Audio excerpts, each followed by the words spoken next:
এই ছোট্ট ভিডিও সারমর্ম যদি আপনারা বুঝে যান, আশা করি ধনী হতে আপনাদেরকেও আটকাতে পারবে না। একাদশ ভাবকে আমরা লাভ, আয়ের ভাব বলি। একাদশ থেকে যে লাভ পেলাম, সেই লাভ ফ্রুট হিসাবে ঠিক তার পরের ভাব অর্থাৎ দ্বাদশ ভাবেতে চলে আসে। দ্বাদশ ভাব থেকে আমরা এখন কি করতে পারি, সেই লাভ বা আয়ের অর্থে খরচ করব, ভোগ করব, এনজয়মেন্ট করলাম, ঘুরতে গেলাম। বা দ্বাদশ ভাবকে রিপেমেন্টেরও ভাব বলা হয়।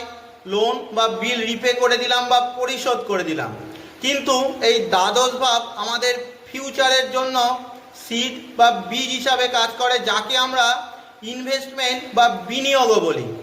সেই জন্য দ্বাদশ ভাব দ্বিতীয় বা ধনভাব থেকে একাদশে গিয়ে পড়ে।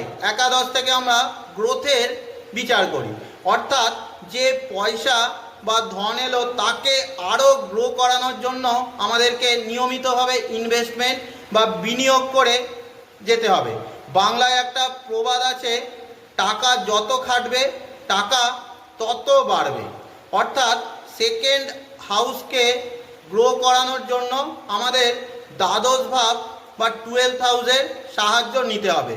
শুক্রকে আমরা ধনের কারক মানি। কালপুরুষের কুণ্ডলীর সেকেন্ড লর্ড অর্থাৎ বৃষ রাশির মালিক হলো শুক্র। এই শুক্র নিজের ঘর অর্থাৎ বৃষ থেকে একাদশে গিয়ে অর্থাৎ মীন রাশিতে সেই শুক্র উচ্চস্থ হচ্ছে, যার অর্থ হলো ধনকে বাড়াতে গেলে আমাদের ইনভেস্টমেন্ট বা বিনিয়োগ করতে হবে। হরস্কোপ অর্থাৎ জন্মকুণ্ডলীর দ্বিতীয় পতি বা সেকেন্ড লর্ড যদি দ্বাদশ ভাবেতে থাকে তা কিন্তু খারাপ না। এর অর্থ হলো বিনিয়োগের মাধ্যমে বা ইনভেস্টমেন্টের মাধ্যমে আপনার পয়সা বাড়বে। দ্বিতীয় পতি এবং দ্বাদশ পতি যদি জন্মকুণ্ডলিতে দুটিতে থাকে বা কনজাংশনে থাকে, কিংবা জন্মকুণ্ডলিতে যদি বৃহস্পতি শুক্র দুটিতে বা কনজাংশনে থাকে, তাও ইনভেস্টমেন্ট থেকে লাভকে সূচিত করে।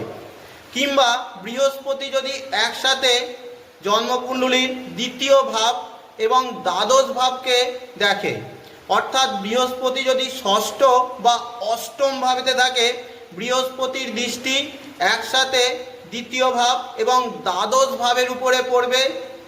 লাল কিতাব বলে এদের পয়সার অভাব কখনোই হয় না, এরা বসে বসে খায়।